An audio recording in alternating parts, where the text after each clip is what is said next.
Hi, everyone, and welcome to the latest episode of Dissidents and Dictators, the flagship podcast from the Human Rights Foundation. My name is Casey Michelle, and alongside my unstoppable co-host, Elisha Maldonado. Say hi, Elisha. Hello. We've got a fantastic episode for you today. We're going to be talking about everything from how the dictatorship in Venezuela is suddenly threatening to invade its neighbor, to a spectacular case of Cuban espionage in the U.S., and even a bit about how the UAE continues to open its doors to Vladimir Putin. So strap in, because we've got a lot of ground to cover.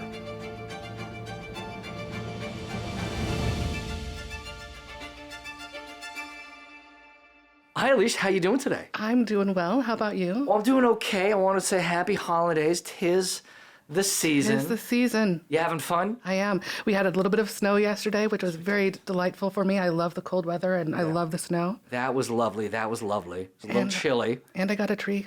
Oh, you got a tree? I got a tree yesterday. Oh, my goodness. For the first time. We don't have a tree. Just anything interesting about this tree? Well, he's very cute. He? Yeah, it's a he. Oh. He's got a name as well. Oh, he does have Do you want to hear it? Yeah, yes, I do. It's Treater Dinklage. Treater Dinklage. Isn't that great? Treater! I didn't. Treater! This is. You bought him because he was named Treater Dinklage. That was listed on the on the asking price there. Yeah. You didn't come up with that. I did. You did. We did. My friend did. Is this? Oh, it's. Is this something new? Do you not name your trees? I was gonna. So the tree watches a lot of Game of Thrones. I'm assuming. Of course, and it survived. Do I name my trees? You don't name your trees? I dress them in ornaments. I don't think I've ever named them before. You don't personalize them? No. You don't talk to them? No, I don't have that kind of emotional bond with the tree. Is this something you do? All the time. My best friend and I, when we lived together, we name all our trees. And her husband was the best at them. So we had 1 year Miley Cypress. Well, yeah, sure. Spruce Springsteen. Spruce, but the boss right there. Chris Pine. Well, okay, loved him in Star Trek. There's some more. Yeah. We had Justin Trudeau. Justin Trudeau. Well, now we're talking Canadian politics. Also, my celebrity crush, Gordon Ramsay. Oh, Gordon Ramsay. Well, that's a lot of tree right there. Elon Musk. Cedar Parker. Well, that's certainly one. So what? Cedar Parker? Yeah. Yeah, swinging through the streets of Manhattan there. Good names. Now I'm picturing a tree just shooting out its webs. And of course, to be, on brand, Treater Parker will be wearing some One Direction Christmas ornaments just to be on brand. Treater Parker will be wearing some One Direction Christmas Treater Dinklage. Oh, Treater Dinklage. Treater Dinklage. I was going to say Treater Parker might be covered head to toe in a Spider-Man outfit. And that was Cedar Parker. Get the names right, Casey. I know that I'm just throwing them at you now. There's so many. I don't know a lot about trees. Yeah, it's a lot of fun. Anyways. Can we talk about the glasses that you're wearing really quickly? Oh, we can, certainly. Look, here's the thing. So we have a very dear, sweet friend of the podcast, a lovely young woman named Claudia Bennett, who you may have mentioned. And we're obsessed with her as much as we are with One Direction and Harry Styles. That's exactly right. Truly the Harry Styles of The Office. Of The Office, yeah. I can't not love Given her. her impact on fashion, culture, and commentary in the Human Rights Foundation community. So shout out again to Claudia. We got to have her on the podcast. We have to have her on the podcast. That would be fantastic. Maybe after the holidays. But you do look, so you're wearing her sunnies. Yes, I am. They look very Elton John-y. Yes, they are. Which goes against what I recently had this moment of trying to figure out who your doppelganger was, and I figured it out. Oh no, I don't want to hear this.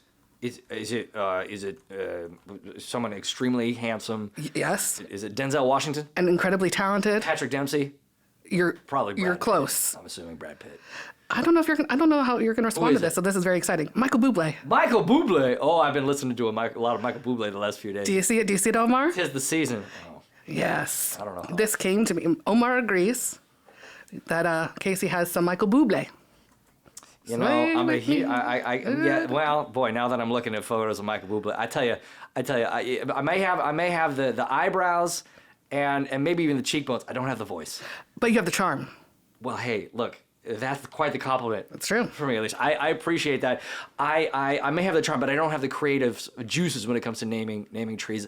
You can't tell off that talent. I start and stop with my good friend Doug, the Doug Fir. Doug Fir. Of course.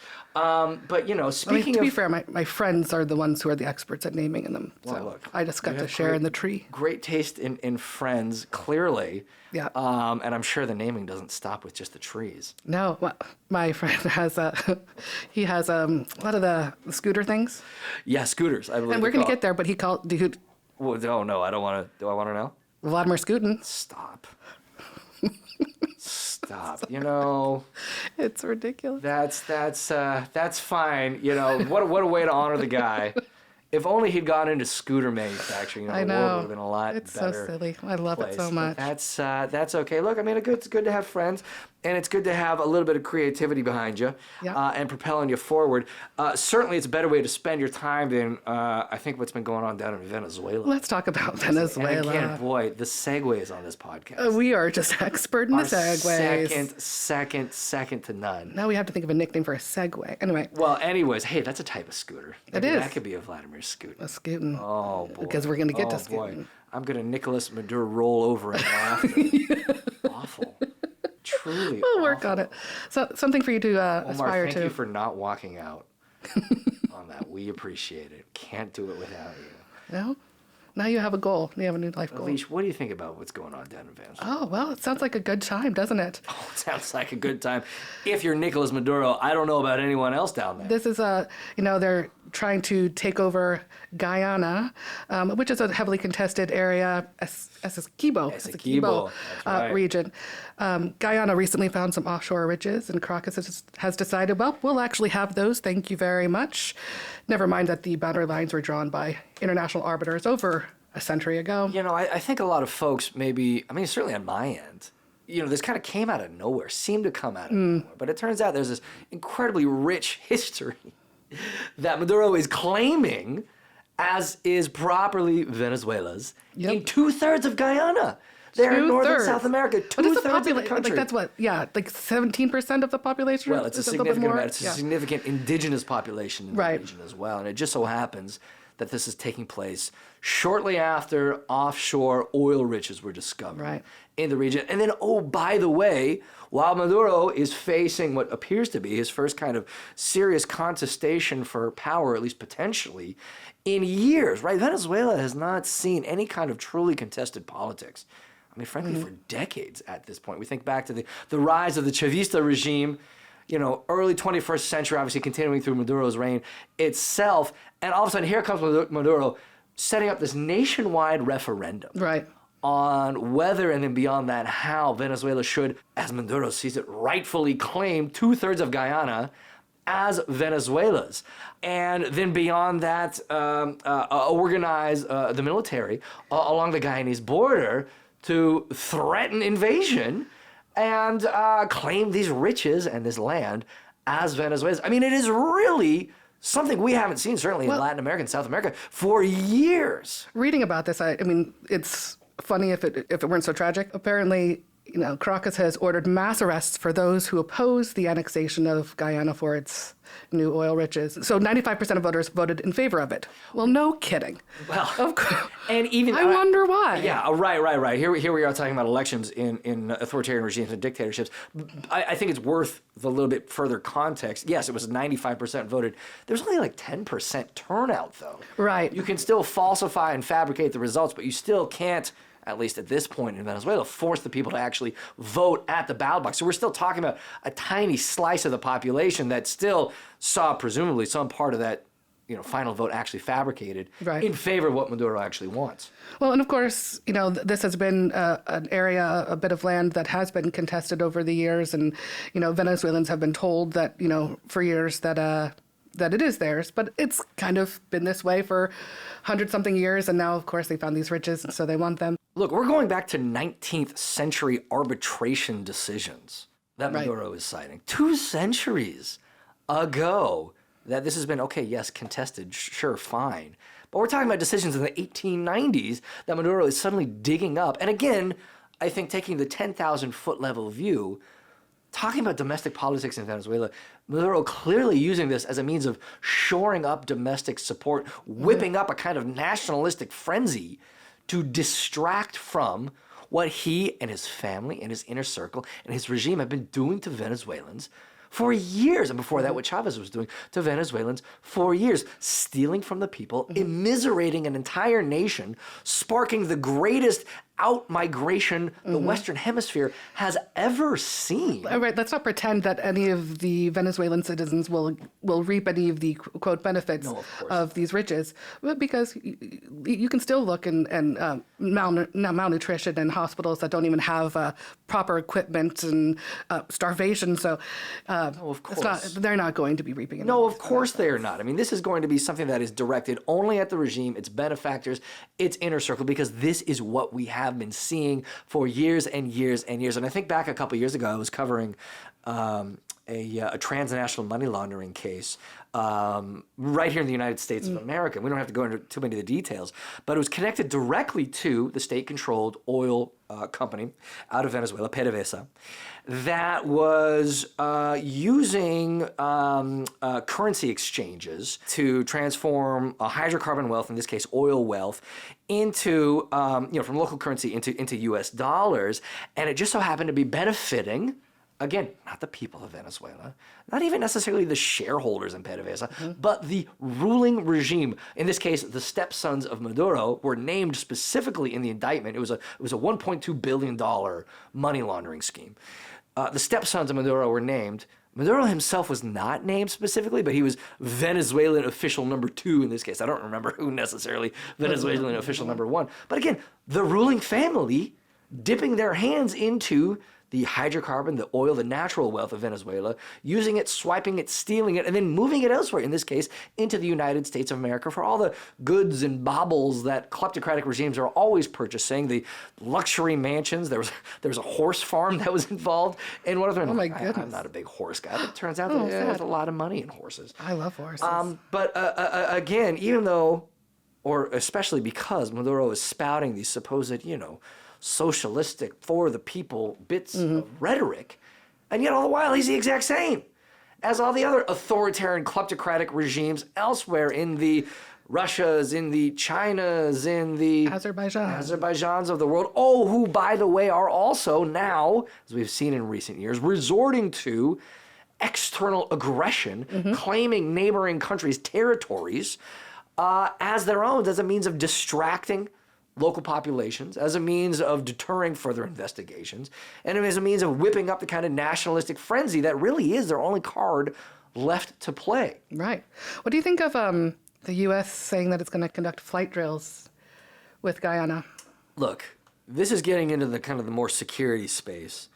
To the best of my knowledge, there is no formal security arrangement with U.S.-Guyanese. It's not like Guyana is part of NATO or whatnot, but I think what we have seen in terms of the response thus far has been encouraging, whether it's out of Brazil, whether it's out of the U.S., in terms of maintaining what is, effectively a status quo, at least as it pertains to international relations and internationally recognized borders. Because what we have seen over the past few years, whether it is Russia in Ukraine, whether it is Azerbaijan, potentially in Armenia, whether it is China, potentially in Taiwan, is over and over and over again, these authoritarian, kleptocratic regimes, this pattern has emerged where they are resorting to the kind of external aggression, revanchism, irredentism, imperialism, whatever term you'd like to use for it, swiping their neighbor's territory, and then, oh, by the way, not stopping there. And this is maybe getting a little, over our skis or ahead of our skis or whatever the phrase about skis is. Right. I suspect that if Venezuela does go through this, if the Maduro regime does go through this, the pattern is going to be what we've seen before. They will not stop at 2/3 of Guyana. Keep on charging. Whether it's in Colombia, wherever it might be, this is what these regimes do time and time and time again, without pushback from the democracies of the world. That's exactly right. We are only going to see this continue and proliferate around the world. It's up to the international community to band together and stand strong. That's a exactly red roper that they can't break. That's exactly right. And then, oh, by the way, I think maybe sparking a few more investigations and even indictments into what the Maduro regime and especially the Maduro family has been doing with all of their ill-gotten gains around the world, including in the West, including places like the United States of America, where unfortunately so much of this money ends up coming home. Speaking of the United States of America. Yes. What you got? There was another headline that I saw just the other day, again, related to how it is that these regimes, authoritarian, kleptocratic, dictatorial regimes, target and manipulate democracies, infiltrate democracies, and then end up swaying the policymaking community in places like Washington, some of which we don't necessarily always think of first and foremost, not necessarily just the Russias and the Chinas or even the Irans of the world. There was another case just this week, Elisha, out of Cuba? The delicious, delicious story. What a delicious story. I mean, I wasn't Cuban food, delicious food. Oh boy, Cuban this food. story, absolutely delicious. What do we know about it? Oh, okay. So we have a retired State Department official who apparently has been working for decades as a secret agent for Cuba and was wildly successful, turns out, apparently referring to the United States as the enemy. What I found really interesting in this story, and we have Believing Ties in here somewhere, you have to remind me of that. But when I was reading it, I found it really interesting in that while working for Cuba in the United States, that he was encouraged to be right-wing. Yeah, I just think that's such a fascinating little tendril of this story. So there was an indictment in Miami Yeah, go on. just the other day with so many delicious, juicy, almost, too good to be true details about this gentleman, Manuel Rocha, who'd been working for 40 years in the U.S. State Department, was one of the highest ranking State Department officials focused on Cuba and then broader Caribbean and Latin American affairs. He briefly worked in the White House as well. Yeah, he had plenty of hats at some of the highest rungs of the American policymaking community. And it turns out he was recruited by Cuban intelligence 41 years ago. 41 years ago. And as part of that, as you just mentioned, Elise, encouraged to pose as this, incredibly dedicated anti-Castro regime, anti-Havana figure year in, year out. And apparently, I mean, again, given how long this has been going on, did so wildly successful. Well, even so that Havana saying that he strengthened the revolution. Strengthened the revolution. And again, this is so much of what we know about his case was caught because of a counter-espionage investigation into a lot of this was caught on tape. Now, again, these are all allegations. Wait to see what the court of law has to say. But, you have video and audio recordings of this guy saying the U.S. is the enemy. He has helped strengthen the revolution, presumably Havana's revolution. I mean, it just goes on.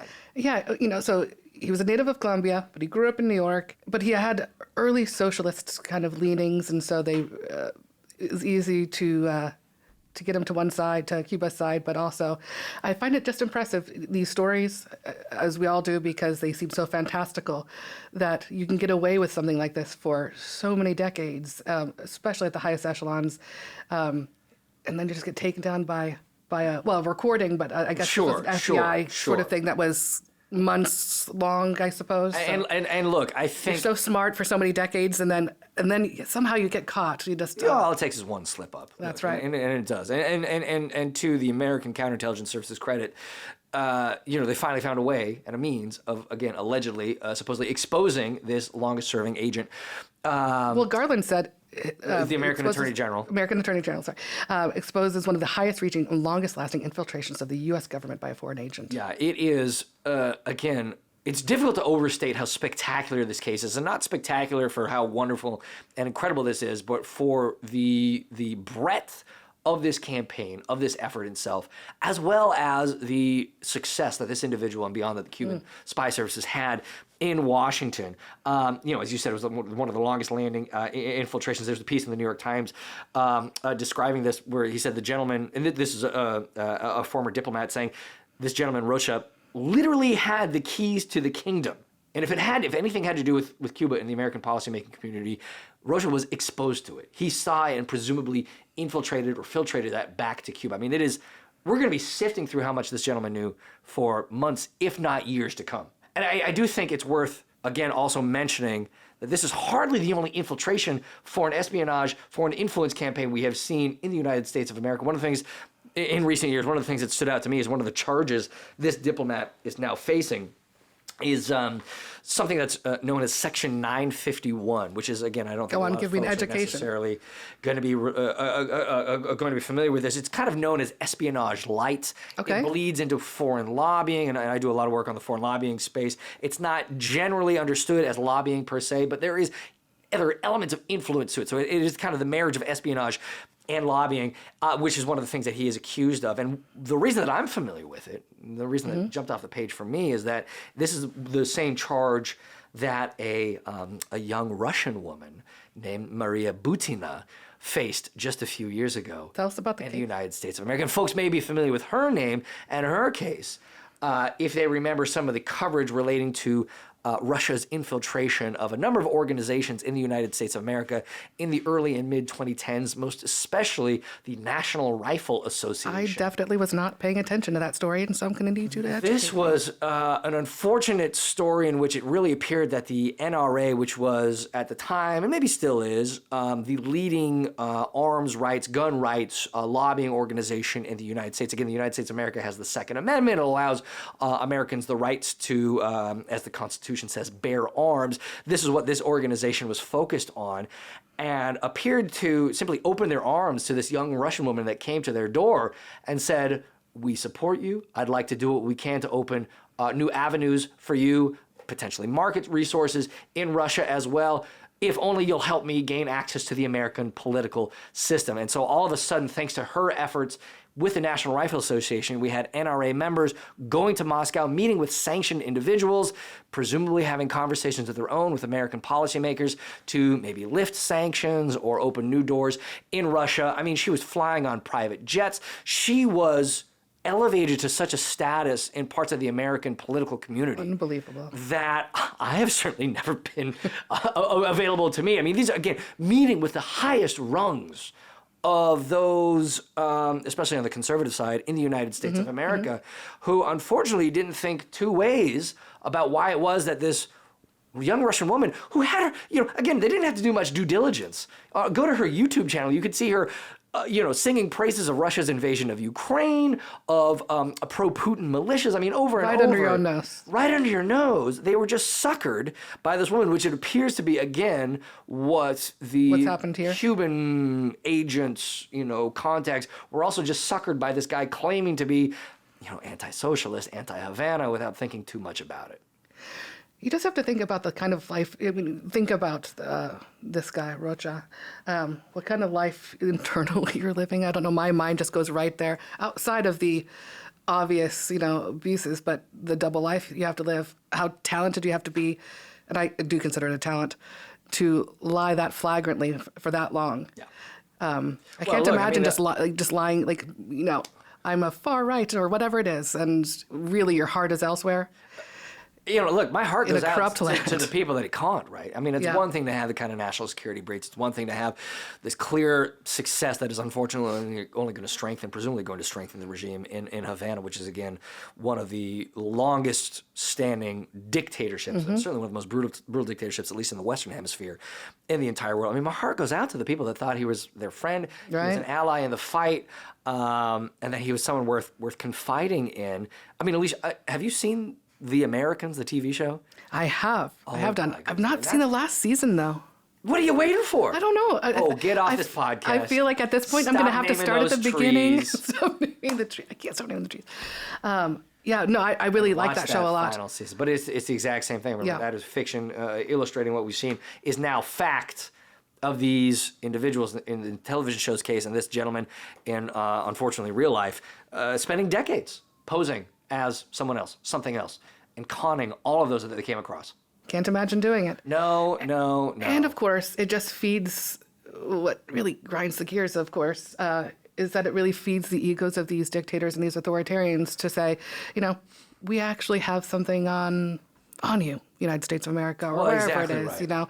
So I'm going to be even more difficult to deal with because I know what's going on. Well, that's exactly right. And certainly that's something that we saw with Russia and the United States of America over the past few years. This young woman, Maria Butina, was hardly the only individual that was acting as the kind of spear point for their infiltration efforts. We saw this across the spectrum, whether it was targeting far-left Americans, targeting white nationalist Americans. And again, this is also taking place in European jurisdictions as well.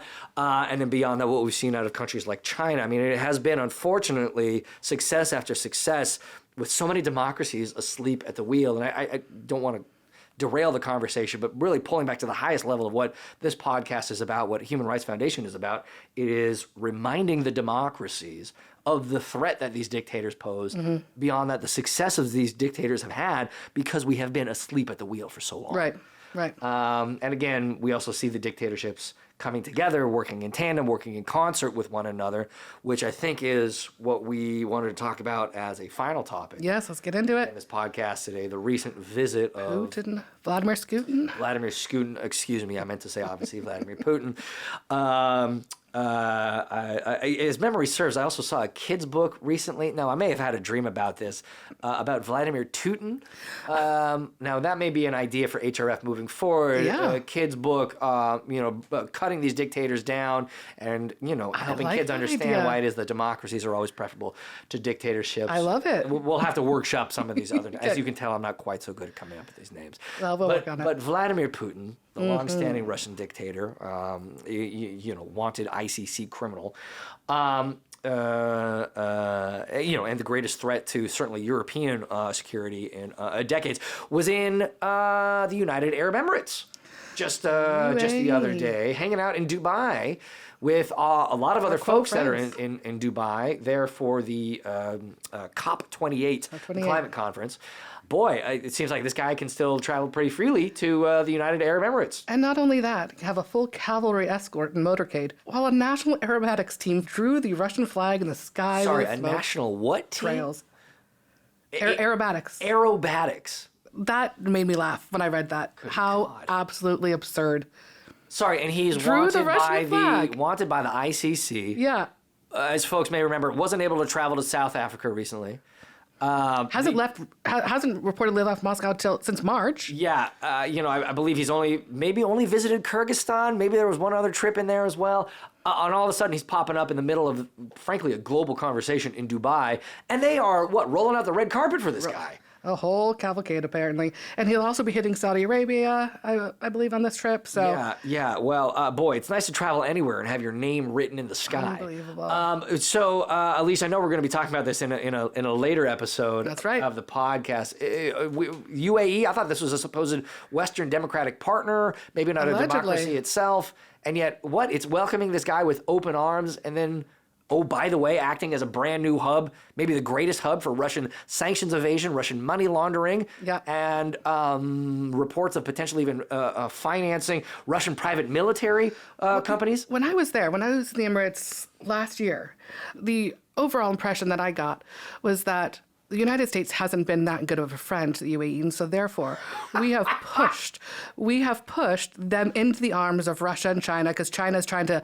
build all sorts of things and give infrastructure, and of course, as they said, Russia's main economic partner in the Arab world is the UAE now. So, but we've done that by not being a very good friend. I'm sorry. Was the overarching They impression. are blaming the United States of America for transforming into the go-to money laundering hub That was for the Russian sentiment. oligarchs, Russian officials, and frankly, plenty of other kleptocratic regimes around the world. I hate to say it, they sound like an abuser, right? Like blaming the... That's right. Oh, you're making me act this way. You pushed me this way. You're forcing us to do this. And I ended up writing a piece on that, kind of like, if the United States wants a better relations with the UAE, we have to do better, apparently, because we're pushing them this way. And we get into that in a later They have episode, their so own agency.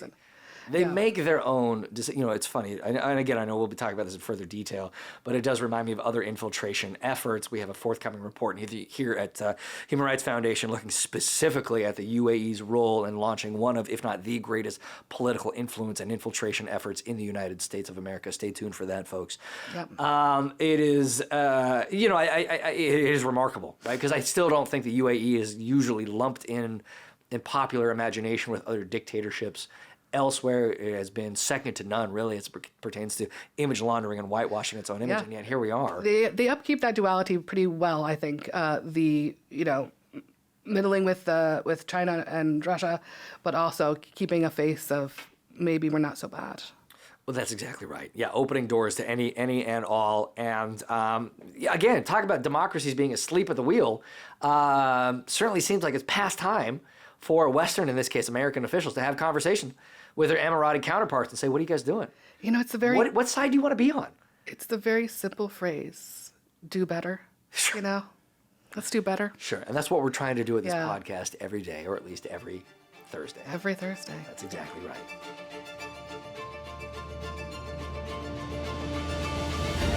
Before we let you go, I'd like to tell you about an award the Human Rights Foundation's We're Your Values program has been nominated for.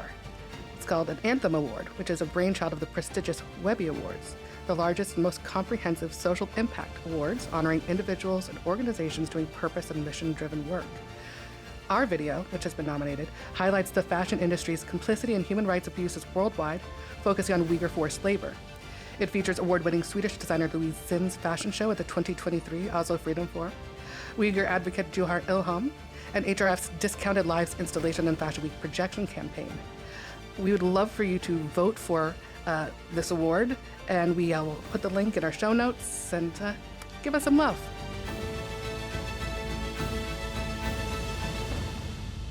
Well, Elisha, that was a fun one. I had a good time.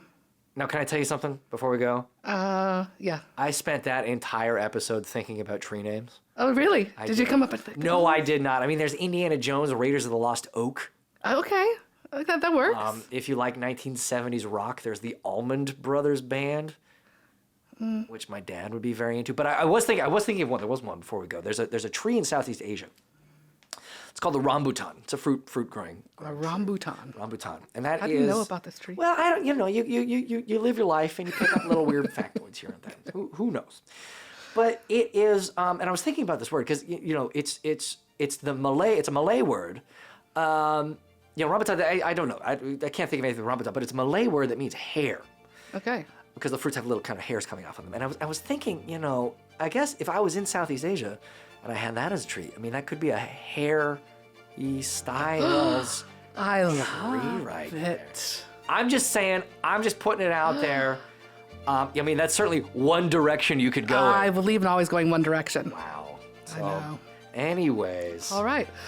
Well, let's always talk about One Direction. Absolutely. Forever and ever, amen. It's what the folks It's a want. Randy Travis reference as well. Okay. 2 musical references. Oh, well, on that Ba-dum-bum. musical note, I like doing this with you, Casey. we're having fun. We're having fun. Thanks, Elisha. Thanks. We'll see everyone next week. Bye.